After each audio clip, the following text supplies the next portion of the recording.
أفضل المياه ماء قد نبع من بين أصابع النبي المتبع يليه ماء زمزم فالكوثر فمصر نيل ثم باقي الأنهار.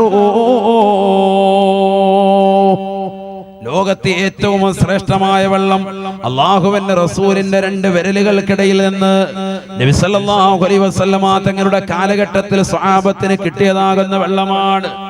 നദിയുടെ ഉറവ പോലെ നബി തങ്ങളുടെ രണ്ട് വിരലുകൾക്കിടയിൽ നിന്ന് മുസബ്ബിഹയുടെയും നടുവിരലിന്റെയും ഇടയിൽ നിന്ന് ഉത്ഭവിച്ചതാകുന്ന വെള്ളമാണ്. നബി സല്ലല്ലാഹു അലൈഹി വസല്ലമ തങ്ങളുടെ അനുയായികൾ വെള്ളത്തിന് വേണ്ടി ദുഃഖിച്ചപ്പോ, വെള്ളത്തിന് വേണ്ടി നബി തങ്ങളോട് കേണപേക്ഷിച്ചപ്പോ ഹബീബായ റസൂലുള്ളാഹി സ്വല്ലല്ലാഹു അലൈഹി വസല്ലമ തങ്ങൾ ഉള്ള വെള്ളം കൊണ്ടുവരാൻ പറയുകയാണ്. ഒരു ചെറിയ കുടത്തിൽ വെള്ളമുണ്ട്, അതിലേക്ക് നബി തങ്ങൾ കൈയിറക്കി വെച്ചു. സുബ്ഹാനല്ലാഹ്, സ്വഹാബത്ത് പറയുകയാണ്, അതിൽ നിന്ന് ഇതാ വെള്ളം ഉത്ഭവിക്കുകയാണ്, പുറത്തേക്ക് ഒഴുകുകയാണ്. അന്ന് സ്വഹാബത്ത് മുഴുവനും അതിൽ നിന്ന് കുടിച്ചു. അവർക്ക് വേണ്ടുന്നത് മുഴുവനും അവർ അതിലൂടെ കൊണ്ടുവന്നു. ലോകത്തെ ഏറ്റവും ശ്രേഷ്ഠമായ വെള്ളം അല്ലാഹുവിന്റെ റസൂലിന്റെ രണ്ട് വിരലുകൾക്കിടയിൽ ഉത്ഭവിച്ച വെള്ളമാണ്. ആ വെള്ളത്തിനാണ് ലോകത്തെ ഏറ്റവും വലിയ ശ്രേഷ്ഠതയുള്ളത് എന്ന് ഉലമാക്കൾ രേഖപ്പെടുത്തുകയാണ്. ഏറ്റവും ശ്രേഷ്ഠതയുള്ള വെള്ളം അത് കഴിഞ്ഞുപോയി. രണ്ടാമത്തത് അത് അന്നുണ്ടായിരുന്നുള്ളൂ, അത് നബിയുടെ ആ സമയത്തോടെ അത് കഴിഞ്ഞ് അല്ലാഹ് സ്റ്റോപ്പാക്കി. സ്വഹാബത്തിന് വേണ്ടി മാത്രം, അക്കാലഘട്ടത്തിലുള്ള ആളുകൾക്ക് വേണ്ടി മാത്രം. രണ്ടാമത്തെ ശ്രേഷ്ഠതയുള്ള വെള്ളം പിന്നെ ശ്രേഷ്ഠതയുള്ള വെള്ളമാണ് സംസം വെള്ളം. പിന്നെ ഏറ്റവും ശ്രേഷ്ഠതയുള്ള വെള്ളം ഏതാ? രണ്ടാമത്തത് ഏതാണ്? സംസം വെള്ളം. ഏത് സംസം വെള്ളം? നമ്മൾ ഉംറയ്ക്കൊക്കെ പോയിട്ട് 5 ലിറ്റർ കൊണ്ടുവന്നിട്ട് മൂലയ്ക്ക് കൊണ്ട് തള്ളി വെച്ചിട്ടില്ല, അള്ളാഹ് ജീവിതത്തിൽ കുടിക്കൂല. മരിക്കാറാകുമ്പോഴത്തേക്കും പന്നിക്കകത്ത് മുക്കിയിട്ട് ഇങ്ങനെ വാപ്പാടത്തോട്ട് ഉണ്ടാക്കി വരച്ചു കൊടുക്കുക. അപ്പൊ ഒന്ന് കുടിക്കുക വാപ്പ, ജീവിച്ചിരിക്കുമ്പോൾ ഒരു ഗ്ലാസ് വാപ്പാക്ക് കൊടുത്തിട്ടില്ല. ആ സംസം വെള്ളം അത് ഇന്നെങ്കിലും വീട്ടിൽ ചെന്നിട്ട് ഒരു ഗ്ലാസ് കുടിച്ചോ, അള്ളാഹു തൗഫീഖ് തരട്ടെ. എല്ലാവരുടെയും പരിപാടി ഇതാണ്. സംസം വെള്ളം ഇച്ചിരി സൂക്ഷിക്കണം, പക്ഷെ ഇത് വീട്ടിലുള്ളവർക്ക് ഒരു നേരവും കൊടുക്കൂല. അതിന് അവിടുന്ന് തന്നെ ഇങ്ങനെ ചെറിയൊരു ഗ്ലാസും വാങ്ങിച്ചുകൊണ്ട് വന്നിരിക്കുക. യാ അല്ലാഹ്, കാവ കുടിക്കുന്ന ഗ്ലാസ് അത് പോയിട്ട് ഇവിടെ വന്നിട്ട് യാ അല്ലാഹ് എല്ലാവർക്കും ഇതിനകത്ത് കൊടുക്കുക. വയറ് നിറച്ചു കൊടുക്കൂല, വാപ്പാക്കും ഉമ്മാക്കും പോലും. അവസാനം മരിക്കാറായി കിടക്കുമ്പോ വാപ്പ മരിക്കല്ലേ വാപ്പ, ഇച്ചിരി സംസം വെള്ളം കുടിക്കുക വാപ്പ. പന്നിക്കകത്ത് മുക്കിയിട്ട് ചുണ്ടിലിട്ട് വരയ്ക്കാൻ, ചുണ്ട് നനച്ചു കൊടുക്കുക, 10 വട്ടം വരച്ചു കൊടുക്കുക. അപ്പാണ് വാപ്പാക്ക് ഇച്ചിരി ഇറക്കാൻ തോന്നുന്നത്. ജീവിച്ചിരിക്കുമ്പോൾ കൊടുക്കലുണ്ട. ഇതൊക്കെ ശ്രദ്ധിച്ചോ, നിസ്സാര കാര്യമില്ല. ഏറ്റവും ശ്രേഷ്ഠമായ വെള്ളം ഇന്ന് കിട്ടുന്നതിൽ വെച്ച് സംസം വെള്ളം ശരിക്കും കുടിച്ചോ. അതല്ലേ സംസം വെള്ളം അവിടെ കിട്ടുമ്പോൾ വയറ് നിറയ്ക്കണമെന്നാ. സംസം കൊണ്ട് വയറ് നിറയ്ക്കണമെന്നാ. നമ്മളെന്ത് ചെയ്യുന്നു? വെച്ച് കുടിച്ച് മതി. തണുപ്പുള്ളതും തണുപ്പില്ലാത്ത ഒക്കെ ഉണ്ട് അവിടെ. എല്ലാം സെപ്പറേറ്റ് റെഡിയാക്കി വെച്ചിട്ടുണ്ട്. മക്കത്തും മദീനത്തും പോയത് അല്ലേ? പോയവരൊന്ന് കൈവർത്തിക്ക്. എത്ര പേരുണ്ട്? അൽഹംദുലില്ലാഹ്. പോകാത്തവർക്ക് ഇനി എത്രയും പെട്ടെന്ന് പോകാൻ അല്ലാഹു തൗഫീഖ് തരട്ടെ. സാഹിബ് പോയായിരുന്നല്ലേ? അല്ലാഹു പോകാൻ തൗഫീഖ് തരട്ടെ. അപ്പൊ സംസം വെള്ളമാണ് രണ്ടാമത്തെ ശ്രേഷ്ഠത. മൂന്നാമത്തേതാണ് ഫൽ കൗസർ, ഹൗദുൽ കൗസർ. ശ്രേഷ്ഠതയുടെ വിഷയത്തിൽ മൂന്നാമത്തേതാണ്. നബി സല്ലല്ലാഹു അലൈഹി വസല്ലം തങ്ങൾ കൊടുത്തിട്ടുള്ള ഹൗദുൽ കൗസറിലെ ഉലമാക്കൾ പറയുന്നു അത് ശ്രേഷ്ഠതയുടെ വിഷയത്തിൽ മൂന്നാമത്തേതാണ്. കാരണം നബിയുടെ വല്യാപ്പയാണ് ആര്? ഇസ്മായിൽ നബി അലൈഹി ഇസ്ലാം. ഇസ്മായിൽ നബി കാലിട്ടടിച്ച സ്ഥലത്തു നിന്ന് ഉത്ഭവിച്ച വെള്ളമാണ് സംസം വെള്ളം. നബി മോശമാക്കിയതല്ല, മറിച്ച് ഹൗദുൽ കൗസർ എന്ന് പറഞ്ഞാൽ തേനിനേക്കാൾ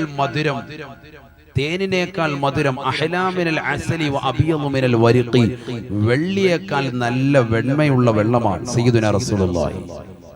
വെള്ളി കണ്ടിട്ടില്ല, നല്ല ഒറിജിനൽ വെള്ളി. ആ വെള്ളിയുടെ അതിനേക്കാൾ വെണ്മയാണ്, നല്ല വെളുപ്പായിരിക്കും. തേനിനേക്കാൾ മധുരമായിരിക്കും, ഭയങ്കര ടേസ്റ്റാണ്. ആരെങ്കിലും ഹൗദുൽ കൗസർ എന്നൊരു കോപ്പ കുടിച്ചാൽ പിന്നെ ഒരിക്കലും അവന് ദാഹം ഉണ്ടാവൂല. സംസം വെള്ളത്തിന് അങ്ങനെയില്ല, കുടിച്ചാൽ വീണ്ടും ചിലപ്പോൾ ദാഹം ഉണ്ടാവും. മനസ്സിലായില്ലേ? അതേസമയത്ത് ഹൗദുൽ കൗസറിന് ഇങ്ങനെയൊക്കെയുള്ള മഹത്വം. ശ്രേഷ്ഠതയുടെ വിഷയത്തിൽ സംസം വെള്ളമാണ് ടോപ്പ്. അതിനേക്കാൾ ഒക്കെ പഠിച്ചു വെക്കണം. മുസ്ലിം സമുദായം അറിഞ്ഞോ, ഉലമാക്കൾ പഠിപ്പിച്ചതാണ്.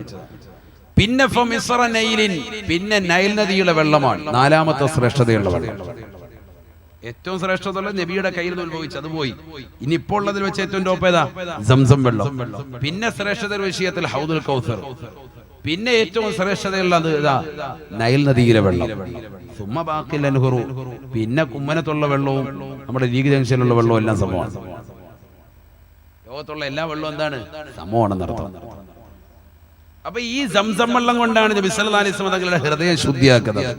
നബിയുടെ ഹൃദയം കഴുകാണ്, കാരണം ഏറ്റവും ശ്രേഷ്ഠമായ വെള്ളം. അതുകൊണ്ട് ഹൃദയം നബി തങ്ങളുടെ കഴുകി 3 പ്രാവശ്യം ഇങ്ങനെ പലപ്പോഴായി ചെയ്തിട്ടുണ്ട് എന്ന് ഹദീസുകൾ കാണാം. എന്തിനു വേണ്ടിയാണ്? അതൊരു യാത്രയ്ക്ക്, അള്ളാന്റെ അടുത്തോട്ട് പോവാ. അപ്പൊ ഹൃദയം നല്ല സ്ഫുടമായിരിക്കണം, റബ്ബിന്റെ അടുക്കിലേക്ക് പോവാൻ. ഭയങ്കര യാത്രയാണത്. സത്യത്തിൽ അത് 2 ദിവസം പറയാൻ തന്നെ ഉണ്ട്. അതുപോലെ ഉണ്ട് വിഷയം. ഞാനത് ചുരുക്കി പറയാണ്, 5 മിനിറ്റിനുള്ളിൽ പറഞ്ഞിട്ട് നമുക്ക് വിഷയത്തിലേക്ക് വരാം. കാരണം ഈ രാവിന്റെ മഹത്വം നമ്മൾ അറിഞ്ഞിരിക്കണോ. അല്ലാഹു തൗഫീഖ് നൽകട്ടെ. നബീന റസൂലുള്ളാഹി സ്വല്ലല്ലാഹു അലൈഹി വസല്ലമ തങ്ങളെ കൊണ്ടുപോയാണ് ഉമ്മഹാനിയുടെ വീട്ടിൽ നിന്ന് റസൂലുള്ളാഹിയുടെ ഹൃദയം കഴുകി ശുദ്ധീകരിച്ചുകൊണ്ട് പരിശുദ്ധമായ മസ്ജിദുൽ ഹറാമിലേക്ക് കൊണ്ടുപോയാണ്. മസ്ജിദുൽ ഹറാമിലെത്തി റസൂലുള്ളാഹിയോട് പറയുകയാണ്, നബിയേ നബിയേ തവാഫ് ചെയ്യണേ റസൂലേ, പരിശുദ്ധമായ കഅബ തവാഫ് ചെയ്യണേ. വതുഫ് ബിൽ ബൈത്തി സബ്ആ യാ റസൂലല്ലാഹ്, പരിശുദ്ധമായ കഅബ 7 പ്രാവശ്യം പ്രദർശനം വെക്കുകയാണ്. സുബ്ഹാനല്ലാഹ്. റസൂലുള്ളാഹി ബുറാഖ് എന്ന കമനീയമാകുന്ന വാഹനത്തിൽ അല്ലാഹുവിന്റെ റസൂലിനെ ജിബ്രീൽ കൊണ്ടുപോവുകയാണ്. പരിശുദ്ധമായ ഇസ്റാ ആണ്. പരിശുദ്ധമായ മക്കയിൽ നിന്ന് മസ്ജിദുൽ ഹറാമിൽ നിന്ന് മസ്ജിദുൽ അഖ്സ, അൽ മസ്ജിദുൽ അഖ്സ, ഏറ്റവും വിദൂരത്തുള്ള പള്ളിയാകുന്ന മസ്ജിദുൽ അഖ്സയിലേക്കുള്ള യാത്രയാണ്. പരിശുദ്ധമായ ഖുർആൻ സൂറത്തുൽ ഇസ്രായിലൂടെ അല്ലാഹു ഓർമ്മപ്പെടുത്തുകയാണ്, സുബ്ഹാനല്ലദീ യസ്റാ ബിഅബ്ദിഹി ലൈലാ മിനൽ മസ്ജിദിൽ ഹറാം ഇലൽ മസ്ജിദിൽ അഖ്സാ الذي باركنا حوله لنريه من آياتنا إنه هو السميع البصير.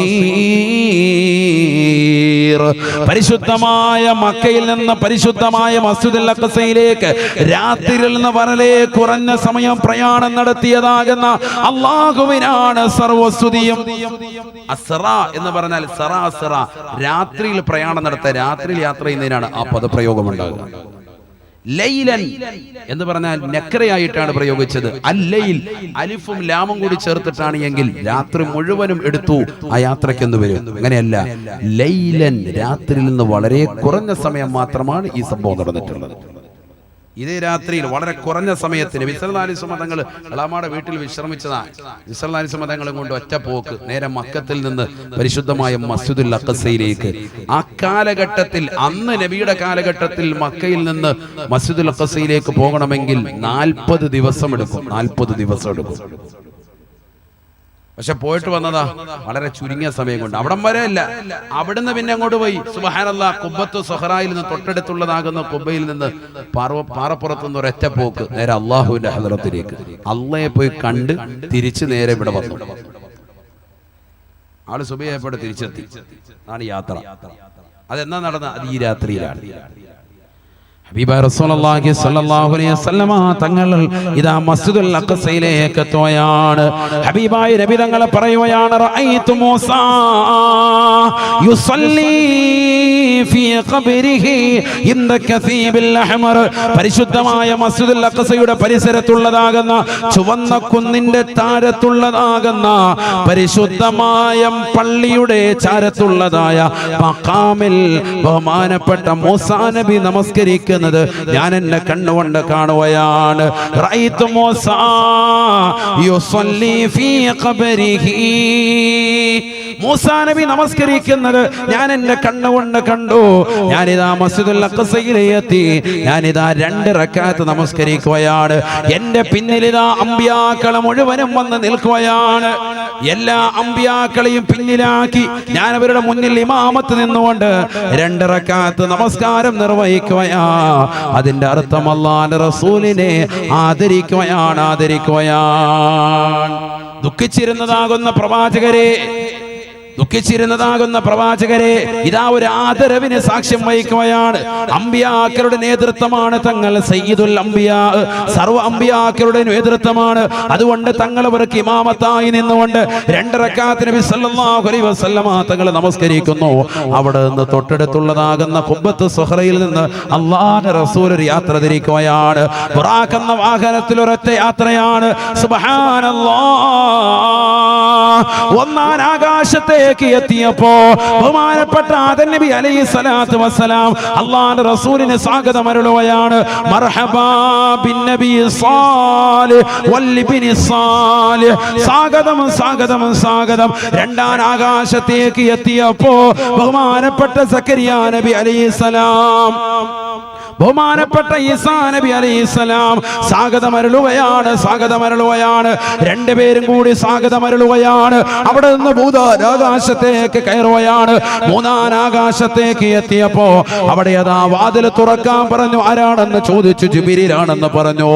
ഓരോ കവാടത്തിലും ചോദ്യമുണ്ട്, മറുപടിയുണ്ട്. അവിടെയെല്ലാം മറുപടി കൊടുത്തു. എന്റെ കൂടെയുള്ളത് മുഹമ്മദാണ്. വാതിലുകൾ തുറക്കപ്പെടുകയാണ്. കാരണം ഈ വാതിലുകൾ പടക്കപ്പെട്ടത് ഈ ആകാശ സീമകളെ പടക്കപ്പെട്ടത്, അനന്തകോടി നക്ഷത്ര താരകങ്ങളെ സൃഷ്ടിക്കപ്പെട്ടത് ഈ പ്രവാചകർക്ക് വേണ്ടിയാണ്, പ്രവാചകർക്ക് വേണ്ടിയാണ്, ഈ മുഹമ്മദ് എന്ന നാമധേയത്തിന് വേണ്ടിയാണ്. അതുകൊണ്ട് തുറക്കാത്ത വാതിലുകളില്ല, തുറക്കാത്ത കവാടങ്ങളില്ല. എല്ലാ കവാടങ്ങളിലും മലക്കുകൾ നിന്നുകൊണ്ട്, പ്രവാചകന്മാർ നിന്നുകൊണ്ട് സാക്ഷ്യം വഹിക്കുകയാണ്. അവരിതാ സ്വാഗതം അരുളുകയാണ്. മൂന്നാം ആകാശത്ത് യൂസുഫ് നബി അലൈഹിസ്സലാം സ്വാഗതം അരുളുകയാണ്, സ്വാഗതം പറയുകയാണ്. നാലാം ആകാശത്ത് ഇദ്രീസ് നബി അലൈഹിസ്സലാം സ്വാഗതം അരുളുകയാണ്. അഞ്ചാം ആകാശത്ത് ഹാറൂൻ നബി സ്വാഗതം അരുളുകയാണ്. ആറാം ആകാശത്ത് മൂസാ നബി സ്വാഗതം അരുളുകയാണ്. ഏഴാം ആകാശത്ത് ഇബ്രാഹിം നബി സ്വാഗതം അരുളുകയാണ്. ഓരോ പ്രവാചകന്മാരും മർഹബാ മർഹബാ ബിൻ നബി സാലിഹ്, സാലിഹായ പ്രവാചകരെ കടന്നു വരണേ, കടന്നു വരണേ. എല്ലാവരും സ്വാഗതം അരുളുകയാണ്. 7 ആകാശങ്ങൾ കഴിഞ്ഞു. വീണ്ടും ഇതാ പ്രയാണം നടത്തുകയാണ്. കൂടെ ജിബ്രീലുണ്ട്. ബുറാഖ് എന്ന വാഹനത്തിലാണ് യാത്ര. ആലമുൽ ജബറൂത്തും മലക്കൂത്തും നാസൂത്തും കഴിഞ്ഞ് അതാ പരിശുദ്ധമായ പ്രവാചകനുമായി പ്രകാശത്തിന്റെ പ്രോജ്വല പ്രഭയുടെ പരിസരമെത്തിയപ്പോ ജിബ്രീൽ നിൽക്കുകയാണ്. ജിബ്രീൽ നിൽക്കുകയാ. ജിബ്രീൽ പറയുകയാണ്, നബിയേ, ഇനി എനിക്കങ്ങോട്ട് പ്രവേശനമില്ല. ദഅനി തഖദ്ദം യാ ഹബീബി ലാ തഖഫ് അബ്ശിർ തുനാജി റബ്ബകൽ ഖയ്യൂമ സല്ലു അലൈഹി വസല്ലിമു തസ്ലീമാ. കടക്കുവോ പ്രവാചകരെ, തങ്ങൾ യാത്ര പോകൂ. എനിക്കിവിടെ വരെ വരാൻ പറ്റുകയുള്ളൂ. ഇനി അങ്ങോട്ട് വന്നാൽ എന്റെ ചിറകുകൾ കരിഞ്ഞു പോകും നബിയേ. തങ്ങൾക്ക് പോകാം, തങ്ങൾക്ക് പോകാം. അതിന് പാകപ്പെടുത്തിയിരിക്കുകയാണ് തങ്ങളുടെ ഹൃദയം, അതിന് പാകപ്പെടുത്തിയിരിക്കുകയാണ് തങ്ങളുടെ ശരീരം. കടന്നു പോകണേ റസൂലേ, കടന്നു പോകണേ റസൂലേ. അല്ലാഹുവിന്റെ റസൂലെ പേടിക്കാതെ പോയാണ്. ഈ ലോകത്തിന്റെ തമ്പുരാനായ ജഗന്നിയന്താവായ പരിപാലകനായ സർവേശ്വരനായ സർവാധിപതിയായ സർവലോക സംഹാരകർത്താവായ ജഗന്നിയന്താവായ പരിപാലകനായ പടച്ച റബ്ബിനെ നേരിട്ട് കാണുകയാണ്, കാണുകയാണ്. സുമ്മതനാ ഫതദല്ലാ فكان قاب قوسين أو أدنى فأوحى إلى عبده ما أوحى ما كذب الفؤاد ما رأى أفتمارونه على ما يرى لقد رآه نزلة أخرى عند سدرة المنتهى عندها جنة المأوى إذ يغشى السدرة ما يغشى ما زاغ البصر وما طغى لقد رأى من آيات ربي الكبرى. പരിശുദ്ധമായ ഖുർആൻ സൂറത്തുൻ നജ്മിലൂടെ ആ രംഗം വിശദീകരിക്കുകയാണ്. അല്ലാഹുവുമായി അടുക്കുകയാണ്. അമ്പ് വില്ലിലേക്ക് ചേർന്നിരിക്കുന്നത് പോലെ അല്ലാഹുവും റസൂലും റസൂലും അടുക്കുകയാണ് പരസ്പരം സംസാരിക്കുകയാണ്. അല്ലാഹു സുബ്ഹാനഹു വ തആല ആ യാത്രയുടെ പര്യവസാനം മുത്തുനബിയുടെ കൈകളിലേക്ക് നൽകിയതാണ് പരിശുദ്ധമായ നമസ്കാരം. ആ നമസ്കാരം 50 വഖത്ത് കൊടുത്തു. അതുമായി താഴേക്ക് ഇറങ്ങിയ മുത്തുനബി അതാ പരിശുദ്ധ മൂസാ നബിയെ കാണുകയാണ്. ആറാൻ ആകാശത്ത് കൊണ്ട് മൂസാ നബി പറയുകയാണ്, നിന്റെ സമുദായത്തിന് 50 വഖത്ത് കഴിയില്ല നബിയേ, തിരിച്ചു പോകണേ റസൂലേ. ചുരുക്കാൻ പറയണേ അല്ലാഹുവിനോട്. അല്ലാഹുവിന്റെ റസൂല് തിരിച്ചു പോവുകയാണ്. 9 പ്രാവശ്യം തിരിച്ചയക്കുകയാണ്. 5 വഖത്ത് വീതം കുറച്ച് അവസാനം 5 വഖത്താക്കിയിരിക്കുകയാണ്. 50 വഖത്ത് കൊടുത്ത നമസ്കാരം 5 വഖത്താക്കി ചുരുക്കിയിട്ട് വീണ്ടും നബി തങ്ങൾ ഇറങ്ങുമ്പോ മൂസാ നബി പറയുകയാണ്, മുഹമ്മദേ നിന്റെ സമുദായത്തിന് കഴിയുകയില്ല മുഹമ്മദേ, ഒന്നുകൂടി തിരിച്ചു പോകണേ. അല്ലാഹുവിന്റെ റസൂല് പറയുകയാണ്, എനിക്ക് ലജ്ജയാണ് മൂസാ നബി. അല്ലാഹുവിന്റെ അടുക്കൽ 9 പ്രാവശ്യം പോയിട്ട് മടങ്ങി വന്നവനാണ്. അതുകൊണ്ട് ഞാൻ തിരിച്ചു പോകും. എന്റെ സമുദായത്തിൽ ഇത് കൃത്യമായി അനുഷ്ഠിക്കുന്നവരുണ്ടോ അവർക്ക് തീർച്ചയായും അല്ലാഹുവിനെ കാണാൻ പറ്റുമേ എന്ന് ഹബീബുനാ ശഫീഉനാ റസൂലുള്ളാഹി. ഈ ലോകത്തിന്റെ തമ്പുരാനായ ജഗന്നിയന്താവായ പരിപാലകനായ പടച്ചറബിനെ നേരിട്ട് റസൂലുള്ള കണ്ട രാത്രിയാണ് ഈ രാത്രി. അഖ്തറേ ശാം കീ ഫലക് സേ ആവാസ്, ലോകത്തുള്ളതാകുന്ന സർവ്വ നക്ഷത്രങ്ങളും ആകാശത്ത് മിന്നിത്തിളങ്ങുന്ന നക്ഷത്രങ്ങൾ മുഴുവനും പ്രകാശത്താൽ പ്രോജ്വലിച്ച രാവാണ് ഈ രാവ്. സജദ കർതി ഹേ ജിസേ സഹർ വോ ഹേ ആജ് കീ രാത്. ഏതൊരു പ്രഭാതമാണോ പ്രദോഷത്തിന്റെ മുന്നിൽ സുജൂദ് ചെയ്തിട്ടുള്ളത് അത് ഈ രാത്രിക്കാണ്. ഈ രാത്രിയുടെ മുന്നിലാണ് നാളത്തെ പകൽ സുജൂദ് ചെയ്തിട്ടുള്ളത്. കാരണം ഈ രാത്രിയുടെ മഹത്വം ചെറുതല്ല. ഈ രാത്രി മറ്റു രാവുകളെക്കാൾ ശ്രേഷ്ഠമുള്ളതാണ്. രഹേ ഏക് ഗാം ഹേ ഹിമ്മത്ത് കേ ലിയേ അർശേ ബരീർ. അർശിന്റെ ഉടമസ്ഥനായ പടച്ചറബിലേക്ക് നീ ഒരു ചാണെടുത്താൽ അല്ലാഹു നിന്നിലേക്ക് ഒരു മുഴമെടുക്കുന്നവനാണ്. ഈമാനിന്റെ പ്രഭ വെച്ചുകൊണ്ട് നമസ്കരിക്കാൻ കടന്നു വരുന്ന ചെറുപ്പക്കാരാ സഹോദരാ, അല്ലാഹു നിന്നിലേക്ക് അടുക്കുകയാണ്. കഹ്റഹി ഹേ യേ മുസൽമാൻ സേ മിഅ്റാജ് കീ രാത്. ഇതാണ് പരിശുദ്ധമായ മിഅ്റാജിന്റെ രാവ്. ഇത് പവിത്രമായ രാവാണ്. മുൻകഴിഞ്ഞു പോയ മഹത്തുക്കൾ, ഔലിയാക്കൾ, അമ്പിയാക്കൾ, മഹത്തുക്കൾ എല്ലാവരും ഈ രാവിനെ ബഹുമാനിച്ചിട്ടുണ്ട്, ആദരിച്ചിട്ടുണ്ട്. ഇജാബത്തുള്ള രാവാണ്, ദുആഇന് ഉത്തരം ലഭിക്കുന്ന രാവാണ്. അതുകൊണ്ട് സഹോദരാ സഹോദരി, ഈ പരിശുദ്ധമായ രാവിൽ ഒരുമിച്ച് കൂടാൻ സൗഭാഗ്യം ലഭിച്ചവരെ നിങ്ങൾ ഭാഗ്യവാന്മാരാണ്, ഭാഗ്യവതികളാണ്. ഈ രാവിൽ പടച്ചറബിന്റെ ദീനിന് വേണ്ടി അല്ലാഹുവിന്റെ മജ്‌ലിസിൽ ഒരുമിക്കാൻ പടച്ചറബ് നിങ്ങൾക്ക് തെരഞ്ഞെടുത്തിരിക്കുകയാണ്. ഇതേ സമയത്ത് തന്നെ റിലീസിന്റെ പടങ്ങൾ തേടിക്കൊണ്ട് ലൂസിഫറെ കാണാൻ വേണ്ടി തിയേറ്ററിൽ ഇടിച്ചു തുന്നുന്ന മുസ്ലിം സമുദായത്തിൽപ്പെട്ട ചെറുപ്പക്കാരില്ലയോ, സഹോദരന്മാരില്ലയോ, അവരിൽ നിന്ന് വിഭിന്നമായി ഇൽമിന്റെ സദസ്സിലേക്ക് നിനക്ക് വരാൻ അല്ലാഹു നിന്നെ തെരഞ്ഞെടുത്തില്ലയോ? ഇതൊരു ചെറിയ തൗഫീഖല്ല അല്ലാ. ഞങ്ങളെ നീ സ്വീകരിക്കണേ അല്ലാ, നീ സ്വീകരിക്കണേ റബ്ബേ, നീ കബൂലാക്കണേ അല്ലാ. ഹബീബായ നബിതങ്ങൾ അല്ലാഹുവിനെ കണ്ട് തിരിച്ചു വരുമ്പോ നമ്മുടെ കൈകളിലേക്ക് നൽകിയ നമസ്കാരം നീ ചിട്ടവച്ചോ? 5 വഖത്ത് നമസ്കാരം സുബഹിയും ളുഹറും അസ്റും മഗ്രിബും ഇശാവും കൃത്യമായി നിർവഹിക്കുന്നുണ്ടോ? അല്ലാഹുവിനെ നേരിട്ട് നിനക്ക് കാണാമെന്ന് ഹബീബുനാ ശഫീഉനാ റസൂലുള്ളാഹി സല്ലല്ലാഹു അലൈഹി വസല്ലം. അല്ലാഹു തൗഫീഖ് നൽകട്ടെ. മൻ സറഹു അൻ യൽഖല്ലാഹ അസ്സ വജല്ല ഫൽയുഹാഫിദ് അല സ്വലവാത്തിൽ ഖംസ. 5 വഖത്ത് നിസ്കാരം നിലനിർത്തിയാൽ ആരെ കാണാം? അല്ലാഹുവിനെ കാണാം. കാരണം ഇത് അല്ലാഹുവിനെ നേരിട്ട് കണ്ട ഒരു പ്രവാചകൻ കൊണ്ടുവന്നതാണ് എന്ത്? ഈ നിസ്കാരം. എന്തിന്?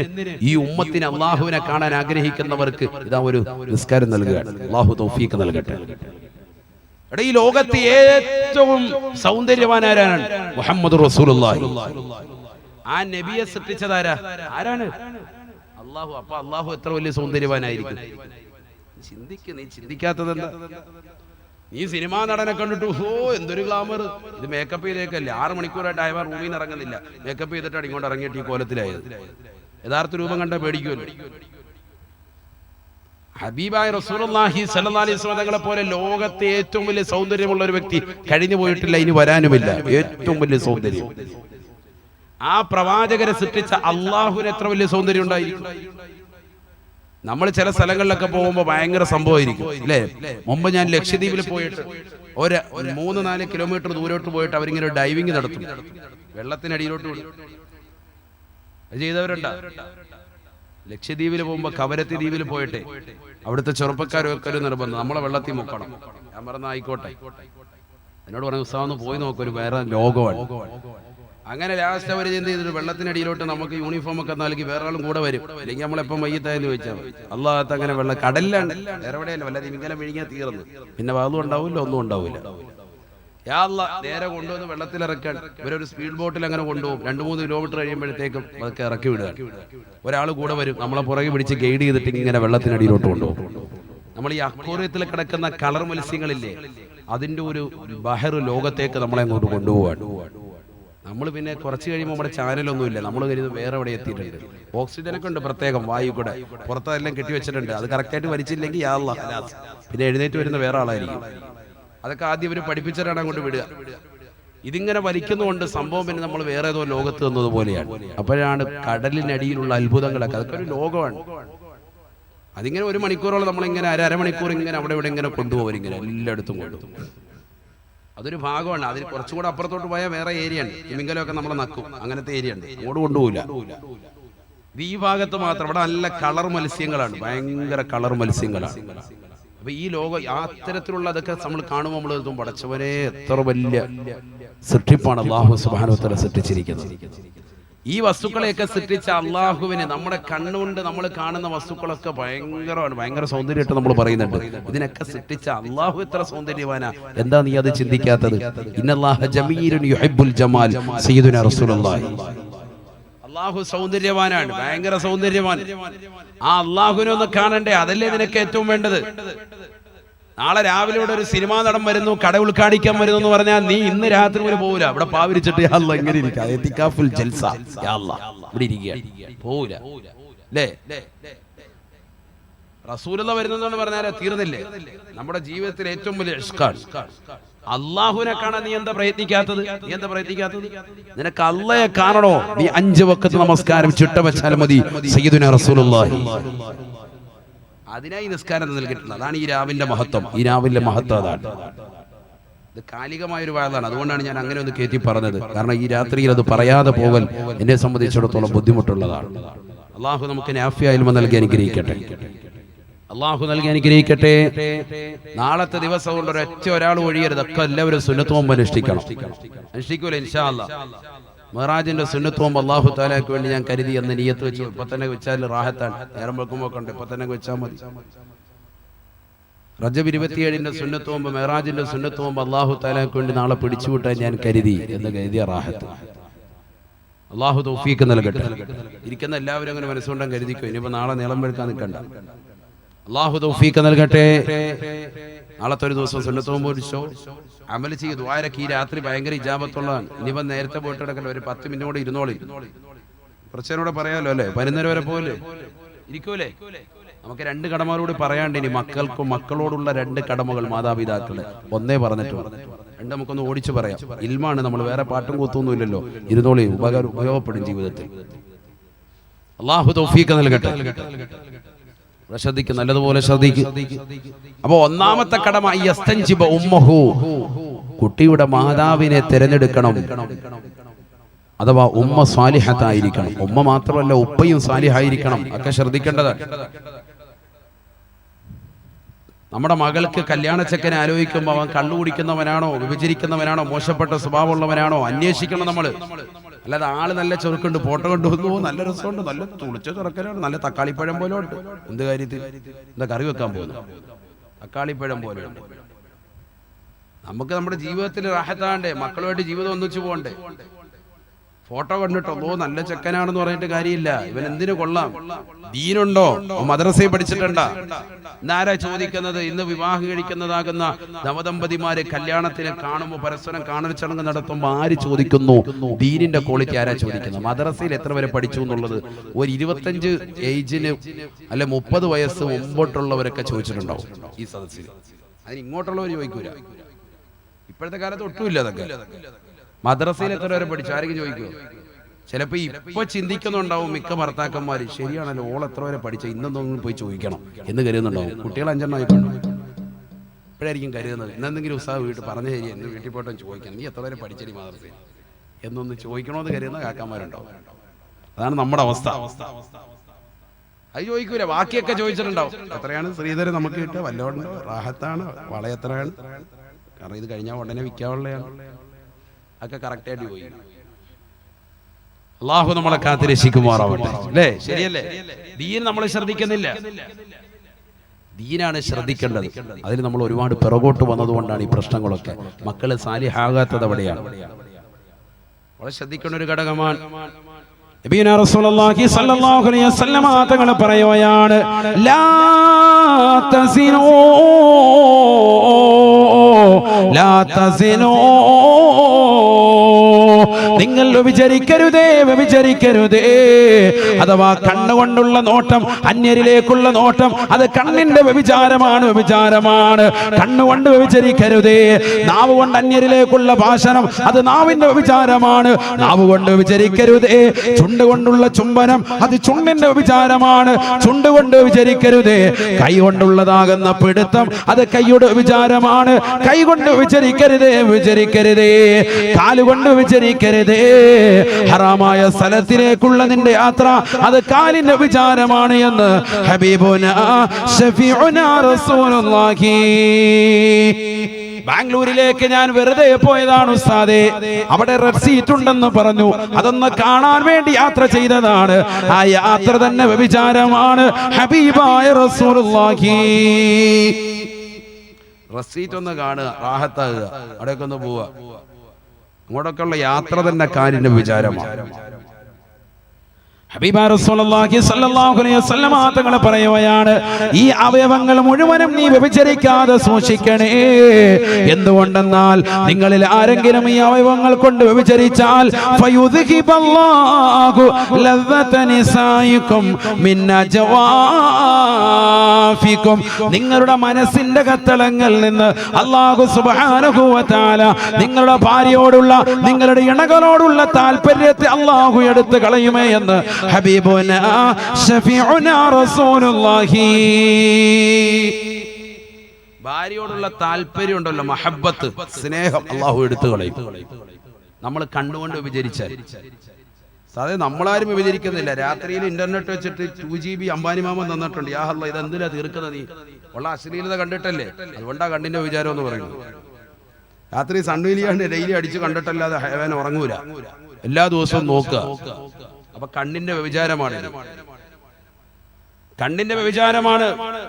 ഈ ഹറാമാകുന്ന കാഴ്ച നീ കണ്ടിട്ട് പിന്നെ നിന്റെ ഭാര്യയുമായി നീ ശാരീരിക ബന്ധത്തിൽ ഏർപ്പെടുമ്പോ നിനക്ക് മുമ്പുണ്ടായിരുന്ന സ്നേഹവും മഹബ്ബത്തും ആസ്വാദനവും അതിലുണ്ടാവുകയില്ല എന്ന് സയ്യിദുനാ റസൂലുള്ളാഹി. സ്നേഹം അല്ലാഹു കുറച്ചു കളയും. ഇതൊക്കെയാണ് ഇന്ന് സമുദായത്തിൽ സംഭവിച്ചത്.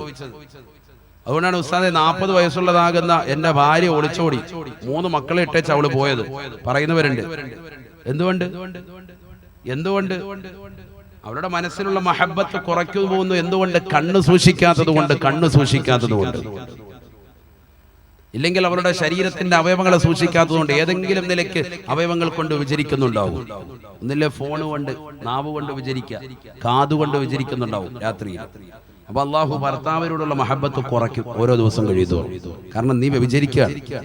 സാധാരണ ഞങ്ങൾ ബന്ധപ്പെട്ടില്ല. ബന്ധം ഇതാണ്. ഏത് ബന്ധം? ഫോണിലൂടെ ഉള്ള ബന്ധം, സംസാരം, നാവിന്റെ വിചാരം, കാതിന്റെ വിചാരം, അത് മതി. അതിലൂടെ നിങ്ങളുടെ മഹബത്ത് എടുത്തു കളയും സയ്യിദുനാ റസൂലുള്ളാഹി.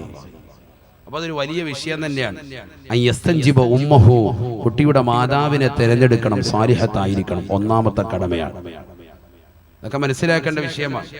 അന്യമതത്തിൽപ്പെട്ട പെണ്ണാണ്, നല്ല സൗന്ദര്യമുണ്ട് മുസ്ലിയാരെ, ആ സൗന്ദര്യത്തിൽ ഞാൻ വീണു പോയതാണെന്ന് പറയുന്ന ചെറുപ്പക്കാരുണ്ട്. പാടില്ല. സൗന്ദര്യമല്ല അടിസ്ഥാനം, ദീനാണ് അടിസ്ഥാനം. ദീനാണ് അടിസ്ഥാനം. ഹബീബ റസൂലുള്ളാഹി സ്വല്ലല്ലാഹു അലൈഹി വസല്ലമ തങ്ങൾ പറഞ്ഞില്ലയോ, ഇയ്യാകും വഖദറാഇദ് ദമൻ, നിങ്ങൾ നിങ്ങളെ സൂക്ഷിക്കണേ, ഖദറാഉദ് ദമനിനെ സൂക്ഷിക്കണേ. ഖാലൂ വമാ ഖദറാഉദ് ദമനി യാ റസൂലല്ലാഹ് വമാ ഖദറാഉദ് ദമനി യാ ഹബീബല്ലാഹ്. ഹബീബ റസൂലുള്ളാഹി സ്വല്ലല്ലാഹു അലൈഹി വസല്ലമ തങ്ങളോട് സഹാബത്ത് ചോദിക്കുകയാണ്, നബിയേ എന്താണ് ഖദറാഉദ് ദമൻ എന്ന് പറഞ്ഞാൽ ഒന്ന് പറഞ്ഞു തരണേ റസൂലേ. ഹബീബായ റസൂലുള്ളാഹി സ്വല്ലല്ലാഹു അലൈഹി വസല്ലമ തങ്ങൾ പറയുകയാണ്, അൽ മർഅത്തുൽ ഹസന ഫീ മംബത്തി സൂ, കാണാൻ കൗതുകമുള്ള പെണ്ണാണ്, സൗന്ദര്യമുള്ള പെണ്ണാണ്, പക്ഷേ കുപ്പത്തൊട്ടിയിൽ ജനിച്ചു വളർന്ന പെണ്ണാണ്, മുസ്ലിമത്തായ പെണ്ണല്ല. അന്യമതത്തിൽപ്പെട്ട പെണ്ണിനെ കലാലയങ്ങൾ വെച്ച് പ്രേമിക്കുന്നവരില്ലയോ, അല്ലാതെ പ്രേമിക്കുന്നവരില്ലയോ. നീ നമസ്കാരമുള്ളവനാണ്, നീ മദ്രസയിൽ വന്നുകൊണ്ട് ഖുർആൻ ഓതൽ പഠിച്ചവനാണ്, നീ ദിക്ർ ചെല്ലുന്നവനാണ്, നീ സുബഹി കഴിഞ്ഞ് യാസീൻ ഓതുന്നവനാണ്, നീ മഗ്രിബ് കഴിഞ്ഞ് യാസീൻ ഓതുന്നവനാണ്, നീ സൂറത്തുൽ വാഖിയ പാരായണം ചെയ്യുന്നവനാണ്, നീ സൂറത്തുൽ മുൽക്ക് ഓതുന്നവനാണ്, നീ വിശുദ്ധ ഖുർആനുമായി ബന്ധപ്പെട്ട ജീവിതം നയിക്കുന്നവനാണ്, നീ പാതിരാത്രി തറാവീഹ് നമസ്കരിക്കാൻ റമദാനിൽ പള്ളിയിലേക്ക് പോകുന്നവനാണ്, നീ ജുമുഅ ജമാഅത്തുകൾക്ക് കൃത്യമായി പങ്കാളിത്തം വഹിക്കുന്നവനാണ്, നീ സുന്നത്ത് നോമ്പുകൾ അനുഷ്ഠിക്കുന്നവനാണ്, നീ ദിക്റുകൾക്ക് പ്രാധാന്യം അർഹിക്കുന്നവനാണ്. ആ പ്രാധാന്യമുള്ള സ്ഥലത്തിലേക്ക്, സ്വലാത്തിന്റെ മജ്ലിസുകളിലേക്ക്, ഇൽമിന്റെ മജ്ലിസുകളിലേക്ക് രാത്രിയുടെ യാമങ്ങളിൽ പ്രയാണം നടത്തുന്നവനാണ്. മോശപ്പെട്ട ഫിലിമുകൾ കാണാതെ, നിന്റെ ഫോണിലൂടെ സിനിമ കാണാതെ, വാളുകൾ കേട്ടുകൊണ്ട് രാത്രിയുടെ യാമങ്ങളെ തള്ളി നീക്കുന്നവനാണ്. അങ്ങനെ ദീനീ ബോധമുള്ള ഒരു ചെറുപ്പക്കാരനായിരിക്കെ നിന്റെ ശരീരത്തിലേക്ക് കുഫ്രിയത്തിന്റെ വക്താവാകുന്ന ഒരു പെണ്ണിനെ നീ ചേർക്കരുത്. നീ നിന്നെ സൂക്ഷിക്കണേ, കുപ്പത്തൊട്ടിയിലുള്ള പെണ്ണിനെ സൂക്ഷിക്കണേ. ഹബീബായ റസൂലുള്ളാഹി. ഇന്ന് മുസ്ലിം സമുദായത്തിലെ എത്രയോ സഹോദരിമാര്, 18 വയസ്സുള്ള എത്രയോ മംഗമാര്, എത്രയോ സഹോദരിമാര്, അവർ വിളിച്ചു പറയുകയാണ്, വാപ്പാ എനിക്ക് ഇന്ന മതത്തിൽപ്പെട്ട ചെറുപ്പക്കാരനുമായി സ്നേഹമാണ് ഉപ്പാ. ഒരു വാപ്പയുടെ മുന്നിൽ വന്നുകൊണ്ട് തുറന്നു പറച്ചിലാണ് സ്ത്രീകൾ, ഉമ്മയുടെ മുന്നിൽ വന്നുകൊണ്ട് തുറന്നു പറയുകയാണ്, എനിക്ക് ഇന്ന ചെറുപ്പക്കാരനുമായി, ഇന്ന മതത്തിൽപ്പെട്ട സഹോദരനുമായി സ്നേഹമാണ്, പ്രേമമാണ്. അവരെ വിവാഹം ചെയ്ത് നൽകിയില്ല എങ്കിൽ ഈ കാണുന്ന ഫാനിൽ ഞാൻ കെട്ടിത്തൂങ്ങിച്ചാകും, അടുത്ത കാണുന്ന റെയിൽവേ ട്രാക്കിൽ പോയി ഞാൻ തലവെക്കും, ഞാൻ ഏതെങ്കിലും പാളയത്തിൽ പോയി തലയെടുക്കും, ഏതെങ്കിലും പാളത്തിന്റെ മുകളിൽ പോയി താഴേക്ക് ഞാൻ ചാടി മരിക്കും എന്ന് മാതാപിതാക്കളോട് ഗീർവാണം മുഴക്കുന്ന മക്കളെ, അവരെ സമ്മതിച്ചിട്ടാകട്ടെ അല്ലാതാകട്ടെ, രജിസ്ട്രേഷൻ ഓഫീസിൽ പോയി അവളുമായി നീ വിവാഹം നടത്തിയിട്ടുണ്ട് എങ്കിൽ നിങ്ങൾക്ക് മക്കളുണ്ടാകുന്ന ഒരു കാലഘട്ടം വരൂലേ, ആ മക്കളോടുള്ള കടമകൾ നിങ്ങൾ പൂർത്തീകരിച്ചവരല്ല എന്ന് ഉമർ ബിൻ ഖത്താബ് റളിയല്ലാഹു അൻഹു. അവിടെയാണ് വിഷയം. മക്കളുണ്ടാകും എന്നുള്ളതല്ല, മക്കളുണ്ടായി കഴിയുമ്പോ എന്തായി, അവരോടുള്ള കടമകൾ വീഴ്ച വരുത്തിയവനായിരുന്നു. കാരണം നീ ദീനുള്ളവനാണ്, മതബോധമുള്ളവരാണ്. ഇപ്പൊ അതൊക്കെയാണ് പരിപാടി. ഇപ്പൊ റോഡിൽ കൂടെ ഇങ്ങനെ പോകുന്നു, ഒരു ബംഗാളി റോഡിൽ നിന്ന് കുഴിക്കുന്നു, അവന്റെ പെങ്ങൾ തൊട്ടപ്പുറത്തുണ്ട്, കാണാൻ നല്ല രസമുണ്ട്, ആ താത്ത വണ്ടിക്കകത്ത് കയറ്റിയിരുത്തി കൊണ്ടുപോവാൻ. രജിസ്റ്റർമാര് തമ്പ് വെച്ച് കല്യാണം കഴിച്ച ഒരു ബൊക്ക ഇട്ടിട്ട് ഏതെങ്കിലും ദേവാലയത്തിന് മുന്നിൽ നിന്നിട്ട് സുജൂദ് ചെയ്ത് റാഹത്തായിട്ട് കൂടെ കഴിയുന്നവരെ, മക്കളുണ്ടായി കഴിയുമ്പോൾ മക്കളോടുള്ള ക്രൂരതയാണ് നിങ്ങൾ ചെയ്തത്, അവരോടുള്ള കടമ പാലിച്ചിട്ടില്ല. കാരണം നീ ഒരു ദീനി ബോധമുള്ളവനാണ്, മതബോധമുള്ളവനാണ്, മദ്രസയിലും ദീനും ഖുർആനും ഹദീസും ഒക്കെ പഠിച്ചിട്ടുള്ളവരാ, അഖ്ലാഖും ദീനിയാത്തും ഫിഖ്ഹും ഒക്കെ അറിയാവുന്ന ഒരു മനുഷ്യനാണ്. നിന്റെ ശരീരത്തിലേക്ക് നീ കുഫ്രിയത്തിന്റെ വക്താവിനെ ചേർക്കരുത്, നീ ശ്രദ്ധിക്കുക. ഔദു ബില്ലാഹി, അല്ലാഹു കാക്കട്ടെ. ശ്രദ്ധിക്കേണ്ട ഒരു വിഷയമാണ്. രണ്ടാമത്തെ കടമ അതാ കേട്ടോ, 2, 3 വേഗം പറയാം, സമയം പോവാൻ, നല്ലതുപോലെ ശ്രദ്ധിച്ചു. ഉമർ ബിൻ ഖത്താബ് റളിയല്ലാഹു തആല ഓർമ്മപ്പെടുത്തുകയാണ്, പഠിപ്പിക്കുകയാണ്. രണ്ടാമത്തെ കടമ ഏതെന്നറിയുമോ? വഅയ്യുഹസ്സിന ഇസ്മഹു, കുട്ടിയുടെ പേര് നന്നാക്കലാണ്, നന്നാക്കലാണ്. നല്ല പേര് മക്കൾക്ക് ഇട്ടു കൊടുക്കണം മാതാപിതാക്കൾ. ഇത് വളരെ ശ്രദ്ധിക്കേണ്ട ഒരു വിഷയമാണ്. ഇന്ന് മാതാപിതാക്കൾ, അധിക ആളുകൾ, മുസ്ലിം സമുദായത്തിലുള്ള പല ആളുകളും അശ്രദ്ധ പതിപ്പിക്കുന്ന ഒരു വിഷയമാണ് പേരിടൽ കർമ്മം. പേരിടൽ നല്ലതല്ല, എന്തെങ്കിലുമൊക്കെ ഇന്റർനെറ്റ് തപ്പാണ്, യാ അല്ലാഹ് പേര് വായി തോന്നുന്ന കണ്ടിട, ലോകത്തിലെ ഏറ്റവും വലിയ എൻസൈക്ലോപീഡിയ അല്ലേ ഇന്റർനെറ്റ്. എന്ത് ചോദിച്ചാൽ യാ അല്ലാഹ് ഗൂഗിളിൽ അടിച്ചു നോക്കിയാൽ അതിന്റെ അർത്ഥം കിട്ടും. അപ്പൊ യാ അല്ലാഹ് പറഞ്ഞ അടിച്ചു കൊടുക്കാൻ ഒരു പദം അടിച്ചു കൊടുത്തു, അവരെന്തെങ്കിലും ഒരു അർത്ഥം പറയുന്ന യാ അല്ലാഹ് സ്വീകരിച്ചു വിട്ടു കൊടുത്തു. പാടില്ല. ആലിമീങ്ങളോട് ചോദിക്കണം. നമ്മുടെ നാട്ടിൽ ഉലമാക്കളില്ലേ, പണ്ഡിതന്മാരില്ലേ, സാദാത്യങ്ങളില്ലേ? ആ ഉലമാഇനോട്, പണ്ഡിതന്മാരോട് നമ്മൾ അഭിപ്രായം അന്വേഷിക്കണം. എന്താണ് ഉസ്താദ് ഇതിന്റെ അർത്ഥം? ഉസ്താദിനോട് നമ്മൾ ചോദിക്കണം. ചില ആളുകളുണ്ട് 50 പേരുമായിട്ട് വരും, ഉസ്താദ് മൻഹലുമായിട്ട് ഇരിക്കുകയാണ്. യാ അല്ലാഹ് പേര് എത്ര കൊടുത്താലും തീരൂല. പിന്നെ ഓരോ അസറാമ്പുറത്തും വരും, മാരിമാകുമ്പോ പിന്നെ വരും. അങ്ങനെ വേണ്ട. നല്ല ഒരു 5-6 പേര് നമ്മൾ നോക്കിയിട്ട് അതിൽ നമുക്ക് ഏറ്റവും ഇഷ്ടപ്പെട്ടതിന്റെ സെലക്ട് ചെയ്തിട്ട് നമ്മൾ അർത്ഥം ചോദിക്കും. ഇത് അർത്ഥം ചോദിക്കൽ തന്നെ ഒരു പരിപാടിയായിട്ട് വെച്ചിരിക്കുക. അത് വേണ്ട. നല്ല രീതിയിൽ അർത്ഥം ചോദിച്ചു. അള്ളാഹു തൗഫീഖ് നൽകട്ടെ. നമുക്കൊക്കെ നമ്മുടെ പേരിന്റെ അർത്ഥം എന്ന് അറിഞ്ഞിരിക്കണം. ആർക്കറിയാം? മിക്ക ആൾക്കാർക്കും അറിയില്ല.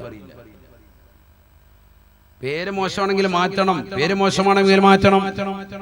നബിയുനാ റസൂലുള്ളാഹി സ്വല്ലല്ലാഹു അലൈഹി വസല്ലം തങ്ങൾ പറയുകയാണ്, തസമ്മൂ ബി അസ്മാഇൽ അംബിയാ, അംബിയാക്കളുടെ പേര് നിങ്ങൾ വെക്കണേ. ഹബീബായ റസൂലുള്ളാഹി. ആദം എന്ന പേരുള്ളവരുണ്ടോ? ഈസാ എന്ന പേരുള്ളവരുണ്ടോ? മൂസ എന്ന പേരുള്ളവരുണ്ടോ? സക്കരിയ എന്ന പേരുള്ളവരുണ്ടോ? യഹ്യ എന്ന പേരുള്ളവരുണ്ടോ? യൂനുസ് എന്ന പേരുള്ളവരുണ്ടോ? ബഹുമാനപ്പെട്ട മുഹമ്മദ് എന്ന പേരുള്ളവരുണ്ടോ? ഹൂദ് എന്ന പേരുള്ളവരുണ്ടോ? ഹബീബായ റസൂലുള്ളാഹി സല്ലല്ലാഹു അലൈഹി വസല്ലമ തങ്ങളടക്കം വരുന്ന 25 അമ്പിയാക്കളുടെ പേരുകൾ പരിശുദ്ധമായ ഖുർആനിൽ പറഞ്ഞിട്ടില്ലേ? ആ പേരുകൾ നിങ്ങൾ വെക്കണേ. ഹബീബായ റസൂലുള്ളാഹി. അമ്പിയാക്കളുടെ പേര് നിങ്ങൾ വെക്കണേ. സയ്യിദുനാ റസൂലുള്ളാഹി ഉണ്ട്. ആ പേരുള്ളവരുണ്ടോ ഈ സദസ്സിൽ? അമ്പിയാക്കളുടെ പേര് ആർക്കെങ്കിലും ഉണ്ടോ? അൽഹംദുലില്ലാ, അല്ലാഹു കബൂലാക്കട്ടെ. ഒരാള് അല്ലാഹു സ്വീകരിക്കുമാറാവട്ടെ. മുഹമ്മദ് എന്നുള്ള പേരുള്ളവരുണ്ടോ? മുഹമ്മദ്. പിന്നെന്താ ഇപ്പൊ കൈ ഉയർത്തുന്നത്? മുഹമ്മദ് എന്നുള്ള പേരുടെ അമ്പിയാക്കളുടെ പേരല്ലേ, പിന്നെന്താ നേരത്തെ കൈ ഉയർത്തുന്നത്? സെപ്പറേറ്റ് ചോദിക്കട്ടെ എന്ന് കരുതി. അല്ലാഹു സ്വീകരിക്കട്ടെ. മുഹമ്മദ് എന്നുള്ള പേര് മാത്രം ഇടുന്നതിന് ഭയങ്കര മഹത്വമാണ്. നമ്മളാരും ഇത് ശ്രദ്ധിക്കാറില്ല. മുഹമ്മദ് എന്നുള്ള പേര് മാത്രം ഇടുക. നബിയുനാ റസൂലുള്ളാഹി സ്വല്ലല്ലാഹു അലൈഹി വസല്ലം തങ്ങൾ പറയുകയാണ്, മൻ കാന ലഹു സലാസത്തും മിനൽ വലദ് ഫലം യുസമ്മ വാഹിദും മിൻഹും മുഹമ്മദാ ഫഖദ് ജഹില. ഹബീബായ റസൂലുള്ളാഹി സ്വല്ലല്ലാഹു അലൈഹി വസല്ലം തങ്ങൾ ഓർമ്മപ്പെടുത്തുകയാണ്, പഠിപ്പിക്കുകയാണ്. ആർക്കെങ്കിലും 3 മക്കളുണ്ടായിരിക്കെ അതിൽ ഒരാൾക്ക് പോലും മുഹമ്മദ് എന്ന പേരവൻ വെച്ചിട്ടില്ല എങ്കിൽ, മൻ കാന ലഹു സലാസത്തും മിനൽ വലദ് ഫലം യുസമ്മ വാഹിദും മിൻഹും മുഹമ്മദാ. 3 മക്കളുണ്ട്, 3 മക്കൾ ഒരാൾക്കും മുഹമ്മദ് എന്ന പേര് വെച്ചിട്ടില്ല എങ്കിൽ ഫഖദ് ജഹില, അവന് പേരിടുന്ന വിഷയത്തിൽ വിവരമില്ലാത്തവനാണ്. ഹബീബായ റസൂലുള്ളാഹി. അവൻ ആ വിഷയത്തിൽ അജ്ഞനാണ്. സയ്യിദുനാ റസൂലുള്ളാഹി. 3 മക്കളെങ്കിലും ഉണ്ടെങ്കിൽ അവർക്ക് എന്തിടണം? മുഹമ്മദ് പേരിടണം. ഒരാൾക്കെങ്കിലും ഇടണം. എന്തുകൊണ്ട് ഞാനിതൊക്കെ പറയുന്നു? ഉസ്താദേ നമുക്കറിയില്ല, നമുക്ക് 15 മക്കളുണ്ട്, ഒരുത്തനും ഈ പേരിട്ടിട്ടില്ല.